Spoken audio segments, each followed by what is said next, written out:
राम।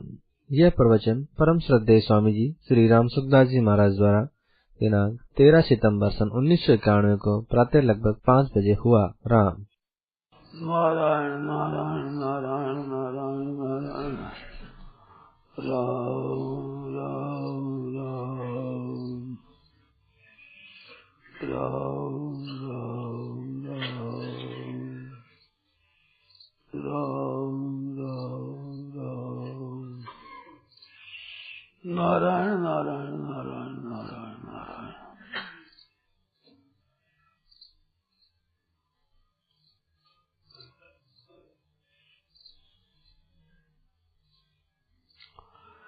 शरीर को मैं और मेरा मानने से ये सब अनर्थ होते हैं। शरीर मेरा नहीं था, ये पैदा हुआ है। हम स्वयं पैदा नहीं हुए, हम तो आते हैं। भूतग्रामाश्रयवायम भूत्वा भूत्वा प्रलीयते। जन्म लेते हैं, शरीर धारण करते हैं, छोड़ते हैं, शरीर धारण करते हैं, छोड़ते हैं। वासान से जीर्णानि से और स्वयं रहते हैं हरदम। शरीर को तो छोड़ते हैं, धारण करते हैं और आप स्वयं रहते हैं।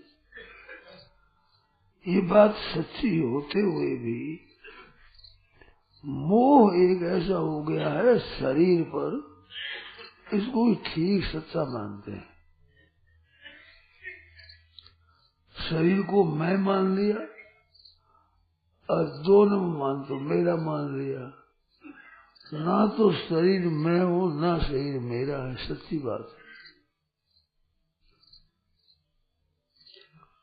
ये प्रत्यक्ष बात कहते हैं कि मैं बालकपन में ऐसा था, पढ़ता था, वहाँ रहता था, खेलता था, वही मैं हूँ। तो बालकपन में था, वही मैं हूँ, ऐसा कहने से क्या अनुभव सिद्ध होता है कि शरीर बदला है, मैं नहीं बदला हूँ। ये बिल्कुल अनुभूत बात है। ये बात एकदम पक्की ठीक अनुभव की है। फिर भी प्रधानता शरीर को दे रखी है। ये अपने विवेक का आप खुद अनादर कर रहा है। ये अनर्थ का हेतु है। तो जैसे मैं शरीर नहीं हूँ, ऐसे शरीर मेरा भी नहीं है। मेरा शरीर हो तो शरीर पर मेरा आधिपत्य चलना चाहिए ना। जैसा शरीर को रखना चाहूँ वैसे रख लूं, जैसा बढ़ाना चाहूँ वैसे बढ़ा लूं, जितने दिन रखना चाहो उतने दिन रख लूं। ऐसा कुछ भी हमारा स्वातंत्र चलता है क्या? अगर शरीर पर अपना आधिपत्य नहीं चलता तो उस शरीर को मेरा कहना क्या उचित है? खूब विचार करें आप। बहुत ही प्रबल युक्ति है ये। मेरा है तो मेरा शरीर पर अधिकार चलना चाहिए। जब तक रखूं तब तक रख सकता हूँ, रखना चाहूँ तब ऐसे जैसा रखना चाहूँ वैसे ही रख सकता हूँ। ये बात है नहीं। अगर ऐसा हो तो कोई बीमार होने ही न दे, कम से कम मन तो देवे ही नहीं, क्योंकि मन को चाहता नहीं है। फिर भी शरीर छूट जाता है, मर जाता है। तो शरीर पर अपना आधिपत्य नहीं चलता, तो इसमें अगर आप उद्योग करके करना चाहे तो शरीर पर अपना आधिपत्य जमा लें। इस स्वतंत्रता को कर लें कि शरीर चाहे जैसा हम रखेंगे, चाहे जितना दिन रखेंगे, चाहे जैसा बढ़ा लेंगे।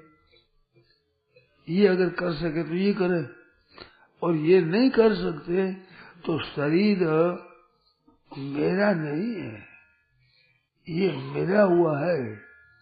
मिली हुई चीज बिछड़ने वाली होती है।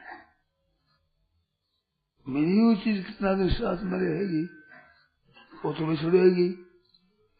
तो ये मेरा नहीं है किंतु मिली है। मिली हुई चीज का अच्छा उपयोग करना, इसमें तो है स्वतंत्रता। पर मिली हुई सदा अपने लिए मान ला, अपनी मान लेना, ये गलती होती है। उपयोग अच्छे से अच्छा करना है, दुरुपयोग नहीं करना है। कि मिली हुई चीज है उसका दुरुपयोग क्यों करें, सदुपयोग करें, अच्छे से अच्छा काम करें। शरीर के द्वारा सबको कैसे सुख पहुंचे, सबको आराम कैसे पहुंचे, सबकी सेवा कैसे हो, सबका हित कैसे हो, ये काम करना तो है सदुपयोग। और अपने शरीर को ही आराम देना ये दुरुपयोग है। इसका निर्वाह अच्छी तरह करना है, खाना पीना सोना आदि देना, इसको ठीक तरह से खुराक देना, नहीं तो काम नहीं देगा ही। इस बात ये देना ठीक है, परंतु स्वाद है, शौकीन है, आराम है, ये तो गलती की बात है, ये दुरुपयोग शरीर का। इसे शरीर का हित नहीं है, शरीर खुद खराब होता है इससे।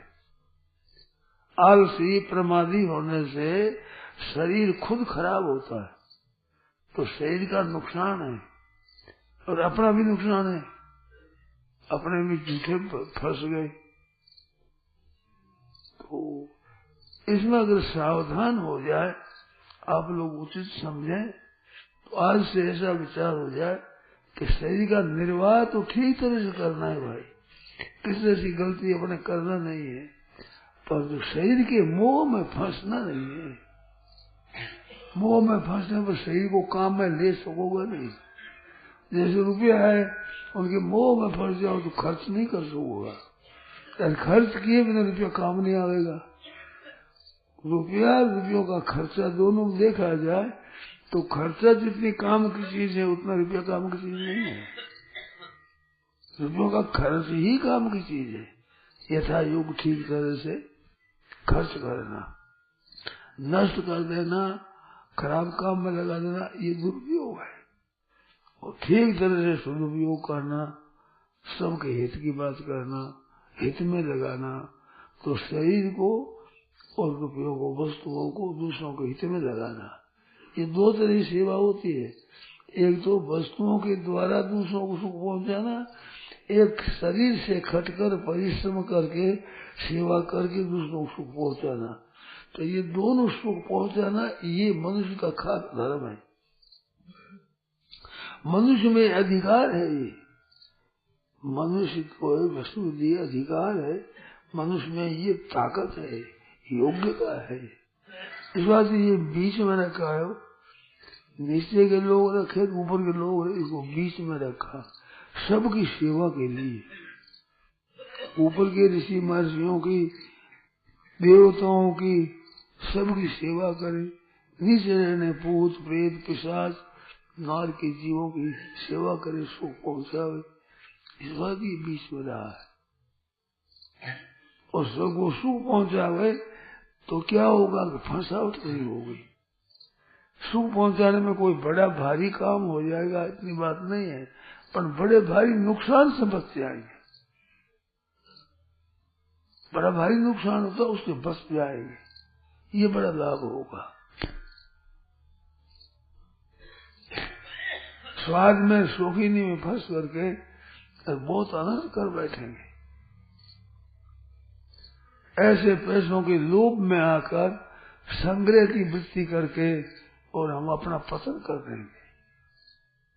तो लोभ में नहीं फंसना है, रुपयों का सदुपयोग करना है अच्छी तरह से, है उसके अनुसार जितना अपने में है, जैसी वस्तु में है उनके द्वारा अपना भी निर्वाह औरों का भी निर्वाह करना है। वो निर्वाह का हक सबको है भाई। कोई अकेला कहे हमारे दे दो कि तुम्हारा कैसे दे दे, सबका हिस्सा है इसमें, हमारा भी है और भी जितने हमारे कुटुंबी उनका है। कुटुंब के सिवाय दूसरे वो भी वक्त पर आ जाए तो अतिथि सत्कार है, उनका हिस्सा है, उनकी सेवा करना हमारे काम रखी हुई चीज है। इसको व्यक्तिगत नहीं मानना चाहिए कि व्यक्तिगत हमारा ही है, क्यों व्यक्तिगत था नहीं और व्यक्तिगत रहेगा नहीं और व्यक्तिगत रख सकते नहीं और व्यक्ति साथ में ले जा सकता नहीं। इस वास्ते व्यक्तिगत अधिकार है, इनके सदुपयोग करने की योग्यता है, सदुपयोग करने की आज्ञा है, ये तो है काम की चीज। तो इनको अपना ही मान लेना, व्यक्तिगत वस्तु मान लेना, ये वाजिब नहीं है, इससे नुकसान होगा। अभी चाहे न दिखे पर नुकसान होगा इससे। जैसे बालकों को पढ़ाया जाए तो उनका हित होगा और खेलने चलने में राजी होंगे खेलने में, परंतु खेलने में हित नहीं होगा। पढ़ जाए तो पीछे उनका बड़ा हित होगा। मेरे को मेरे बचपन की बात अभी थोड़ी थोड़ी याद है। बचपन में खेल जितना अच्छा लगता था, इतनी विद्या अच्छी नहीं लगती थी, पढ़ाई उतना अच्छी नहीं लगती थी। पर ये बात थी कि गुरुजन कहने के पढ़ो तो फिर पढ़ते, आज्ञा पालन करनी, उनके अनुसार से पढ़ाई करना, ये तत्परता से बड़े उत्साह से करते। पर स्वतंत्रता दी जाए तो खेल में मन लगता था। पढ़ाई करते समय याद है, कोई काम धंधा कहते थे ये काम करना है, वहाँ सीधा रहना है, बड़ी खुशी आती। आफत मिटे, इतनी देर तो पढ़ाई से पिंड छूटे, आफत मिटे, ऐसा मानते थे। ये मेरे को याद है। तो क्या है, मूर्खता है। पढ़ाई में जो लाभ है, खेल कूद में थोड़ा ही लाभ है, काम धंधा करने में वो लाभ थोड़ा जो पढ़ाई में लाभ है। इसी तरह से अभी इस के स्वाद में, शौकीनी में, शब्द स्पर्श रूप गंध के विषयों के सेवन में एक सुख मालूम देता है, परंतु शरीर का हित संयम से है। भोगों में लगना में शरीर का हित नहीं है, शरीर खराब हो जाएगा, रोगी हो जाएगा। तो संयम में रखोगे तो निरोग रहेगा, बहुत काम देगा, वृद्धावस्था तक काम देगा ही ठीक तरह से संयम रखने से। तो ये खेल कूद जैसे बच्चों को अच्छा लगता है, इस तरह से विषयों का सेवन, सुख भोग अच्छा लगता है, संग्रह भी अच्छा लगता है कि रुपये हमारे पास पड़े रहे, बहुत अच्छा लगता है। पर ये मूर्खता है, बेसमझी है। तो इस बेसमझी को अपने अभी से दूर करना चाहिए, क्योंकि मनुष्य शरीर है ये विवेक प्रधान है। तो विवेक है, वो कहता है, क्या कहता है कि अपनी नहीं है ये चीजें। विवेक ज्ञान ये कहता है कि शरीर हमारा नहीं है, हमारे लिए नहीं है। तीन बात, शरीर मैं नहीं हूँ और शरीर मेरा नहीं है और शरीर मेरे लिए नहीं है। ये तीन बात खूब याद करने की और कंठस्थ करने की नहीं है, ये बात समझ करके काम में लाने की है। शरीर मेरा स्वरूप नहीं है। जैसे भाषा से जीवना बता दी, कपड़े जैसे धारण करता है, फिर वो पुराने छोड़ नया धारण करता है, ऐसे ही पुराने शरीर छोड़ नया शरीर धारण करता है। तो शरीर तो धारण करता है, छोड़ता है, शरीर ऐसा है, स्वयं तो रहता है अलग। तो ये तो भाई पुराना हो जाएगा, ये छोड़ना पड़ेगा। तो इसको ठीक तरह से रखो। कभी साहब ने कहा, चादर है झीनी सह झीनी, सदा राम रंग भीनी। तो ये 9-10 मास के बुनने में लगा है, ऐसी चादर है और ये काम देती है, जो काम दे लो। तो उसको मूर्ख मैली की नहीं, मूर्ख ने मैली कर दी। दास कबीर जुगुत से ओढ़ी, ज्यो की त्यों धर दी नहीं। इन ओढ़ी से काम में लिया, फिर सुधर दिया अपना काम ले लिया ठीक तरह से। ये काम में रहने के लिए तो बहुत जरूरी है। काम में नहीं रहे तो क्या फायदा, रुपया हो यार, काम में नहीं लिया तो खर्च नहीं किया, तो अपने लिए दूसरों के लिए काम तो खर्च आएगा। संग्रह तो अपने लिए काम करें, दूसरों के लिए काम करें। देखने में संग्रह अच्छा दिखता है, मोह जैसे खेल कूद बचपन में अच्छा दिखता है, पर हित थोड़ा ही उसमें, हित तो पढ़ाई में है, संयम है। ऐसे ही पदार्थों का संग्रह करना अच्छा दिखता है, परंतु उपयोग करना उसी तरह से बुद्धिमानी के साथ में, ये बात बढ़िया है। इसका नतीजा बड़ा अच्छा होगा। मनुष्य की बुद्धि होती है ना, वो नतीजे की तरफ सोचता है। कई वर्ष पहले की बात है, गाड़ी में जा रहे थे रेल में, तो ऊपर की सीट में सोया था, तो मैं गीता जी का पाठ कर रहा था, मन मन में गीता पाठ कर रहा था। तो 17वें अध्याय का पाठ हुआ, उसमें ये बात है, आयु सत्व बलारोग्य सुख प्रीति विवर्धना रस्या स्निग्धा स्थिरा हृदय आहारा सात्विक प्रिया और कट्वम लवणात्युष्ण तीक्ष्ण रूक्ष विदाहीन आहारा राजस्येष्टा दुख शोकामय प्रदा अर्यात यामं गतरसम पूति परिवसंचत उच्छेष्टमचामेद्यम भोजनम तामस प्रियम। तो सात्विक भोजन में पहले फल बताया, आयु सत्व बल आरोग्य सुख प्रीति विवर्धन बढ़ाने वाले हुए, रस्या स्निग्धता से आहार का रूप पीछे बताया, पहले इनका फल बताया। और राजसी में पहले आहार बताए फिर फल बताया, दुख शोक आमय प्रदा, ये फल पीछे बताया, कटल पहले बताया, और तामसी में फल बताया ही नहीं।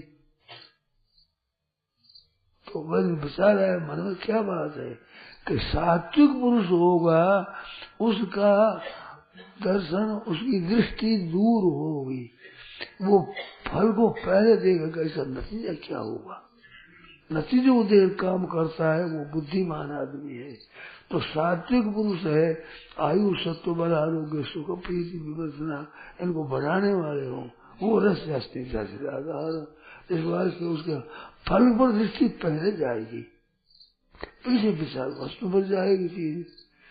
और राजसी पुरुष क्या होगा, पहले कटोरा खाने पर ही जाएगी और नतीजे पर पीछे जाएगी। नतीजा कोई नतीजे पर चले जाओ तो वो हासिल नहीं करे। दुख शोक और आम है, तीन बताया उसका फल। तो दुख में क्यों जाएगा, शोक में क्यों जाएगा, रोग में क्यों जाएगा, अगर फल पहले देखेगा तो पहले फल नहीं देखता हूँ। राजसी पुरुष है, जो रागात्मकम बुद्धि, राग है ना, तो बुद्धि में विकास नहीं होता है, वो ठीक से विकास नहीं होता राजसी की। सात्विक बीता विकार स्वच्छ विचार होता है, स्वच्छ नीति जैसा हुई। तो ये उस दिन मेरी जो बात ऐसी लगी, अच्छी मन में बड़ी प्रसन्नता हुई कि कैसी बढ़िया बात कितनी अच्छी लगी है। आयु सत्व बल आरोग्य सुख प्रीति विवर्धन हृदय आर सात्विक प्रिय, सात्विक को प्रिय लगता है। तो बहुत कहते हैं आहार का वर्ण है, आहार का वर्ण नहीं है, आहारी का वर्ण है। गीता भर में आहारी का ही वर्ण, आहार का वर्ण नहीं है, बस वो नहीं है, आहारी आहार करने वाला उसका वर्ण है। इस बात से भोजनम सात्विक है, शुद्ध सात्विक प्रिय भोजनम राजश्रेष्ठ भोजनम तामस प्रियम, प्रिय प्रसिद्ध है सब में। और आहार शब्द तो बहुत ही प्रिय, प्रिय शब्द पहले दिया। तो प्रिय का मतलब है रुचि है। अब मिले न मिले बात अलग है, मिले न मिले, सात्विक मिले न मिले, राजसी मिले न मिले, पर प्रिय उसके भीतर में होगा। तो प्रियता किस पर जाएगी, फल पर जाएगी कि नतीजा क्या होगा। तो मनुष्य ये विवेक प्रधान है, इसकी हरेक क्रिया विवेक लेकर होनी चाहिए, इसका नतीजा क्या होगा। तत्काल लेकर प्रवृत्त होना ये बुद्धिमानी नहीं है। बुद्धिमानी इसी में ही है कि ऐसा जो हम काम करते हैं इसका नतीजा क्या होगा, इसका परिणाम क्या होगा, अंत में इसका फल क्या निकलेगा, ये सोच करके काम करना चाहिए पहले से। सुचिंतित तुम सुविचारी यत्कृतम सुदीर्घ काले पे विक्रिया, विचार करके और विचार करके किया हुआ काम है तो दीर्घ काल में विक्रिया नहीं हो, ठीक होगा काम। और बिना विचारे जो करे सो पासे पछताए, और काल बिगाड़े आपना जग में वो हंसाए, जग में वो हंसाए चित्त में चरण पावे, राग रंग सन्मान ताई के मन नहीं भावे। कह गिरधर कविराय कर्म कर करे न चारी, खटकत है हिमाय करी जो बिना विचारी, बिना से करी खटकती है। तो विचार कौन करेगा? सात्विक पुरुष विचार करेगा। सतुगुण जिसके विशेष होगा वो सोच समझ काम करेगा, वो बिगाड़ेगा नहीं, सही को बिगाड़े नहीं, व्यवहार को बिगाड़ेगा नहीं, जगह को बिगाड़े नहीं, सुधार ही करेगा। क्योंकि उनकी दृष्टि दीर्घ रहेगी, लंबी दृष्टि की नतीजा क्या होगा। तो मनुष्य मात्र का ये अधिकार है, मनुष्य ये विवेक प्रधान है। मनुष्य शरीर की जो महिमा है ना वो इस ढांचे की नहीं है, ऐसा लंबा हो, काला माथा हो, ऐसे हाथ नीचे की तरफ लटकता हो, ऐसा हो, पैर हो, ऐसे इसकी महिमा नहीं है। महिमा है विवेक की, इसमें विवेक शक्ति है विशेष, और शरीरों में इतनी विवेक शक्ति नहीं है। देवता लोग है उनमें शक्ति है विवेक की, परंतु वो भोगों में लगे हुए हैं, क्योंकि सुख भोग के लिए गए हैं। और नरकों वाले में भी है तो वे नहीं वे नरकों का दुख भोगने के लिए गए हुए हैं। ऐसा भोग योनि है और कर्म योनि साधन योनि मनुष्य शरीर है। तो मनुष्य शरीर में विवेक की प्रधानता है। तो अपने विचार करते हैं तो विवेक को सामने रखकर काम करो, विचार पूर्वक करो कि इसका नतीजा हमारे लिए अच्छा निकले, ऐसा काम करो। अपने लिए नतीजा खराब हो जाए ऐसा काम हम जानकर क्यों करें? ऐसा नहीं करें, किंतु ठीक ऐसा काम करें। ऐसा करेंगे तो नतीजा ठीक होगा ही। देखो एक तो होता है कर्म का फल, एक होता है मूर्खता का फल। तो कर्म का फल रोग आदि आ जाए, घाटा लग जाए, मनुष्य कोई मर जाए, बीमारी आ जाए, ये कर्म का फल है। परंतु ये मूर्खता का फल है जो दुरुपयोग कर रहा है इसका। ये कर्म का फल नहीं है, ये मूर्खता का फल है। तो मूर्खता का तो मूर्खता त्याग की ठीक मिल जाएगा, जो मूर्खता से ये फल मिलता है। तो मूर्खता का त्याग करना मनुष्य का काम है, मनुष्य की बुद्धि है, भगवान ने विवेक दिया है, तो उस विवेक को काम में लेना अच्छी तरह से। ठीक सत असत का, नित्य नित्य अनित्य का, कर्तव्य अकर्तव्य का, सार असार का, हे उपादेय का, ग्राह्य त्याज्य का, ठीक तरह से विवेक करके काम करें तो हमारा जीवन बड़ा शुद्ध होगा। जो जो संसार में अच्छे विवेक पुरुष हुए, विवेकवान, वे बड़े अच्छे संत हो गए, अच्छे महात्मा हो गए, समाज में बड़ा नाम हो गया उनका। और जो न विवेक किया उल्टे गिर गए और समाज में। इस वास्ते इसमें सब स्वतंत्र है, अच्छी तरह से विवेक पूर्वक काम करें। अपना और दुनिया का चार बात है, अपना और दुनिया का अभी और परिणाम में हेतु हो, चालू सोचे। अभी भी हेतु हो, परिणाम में भी हेतु हो, और हमारा भी हेतु हो और औरों का भी हेतु हो। ये चार बात सोच करके ऐसा काम करें तो फिर हमारे को पश्चाताप करना नहीं पड़ेगा, रोना पड़ा नहीं पड़ेगा। नहीं तो पश्चाताप करना पड़ेगा, गलती कर दी हमने, फिर पश्चाताप करे, फिर गलती करे, फिर पश्चाताप करे। तो कहे देव बुद्ध से बुद्ध नहीं, रामायण में आया है ना, कैसे चुकाई है, सहसा कर पास है पछता ही, कही वेद बुद्ध से बुद्ध नहीं, सहसा कर पास है सर्दी कर बैठे पीछे पछता बोले। वेद बुद्ध कहते पढ़ने के थे, वो बुद्धिमान नहीं है। तो ऐसा पहले करे ही क्यों, लेकिन सोच चिंता करनी पड़े तो क्यों करे? विचार बिना करने, बिना विचार करने से होता है। तो विवेक पूर्वक काम करे, खाना पीना सोना रहना सब विवेक पूर्वक शांति पूर्वक ठीक है।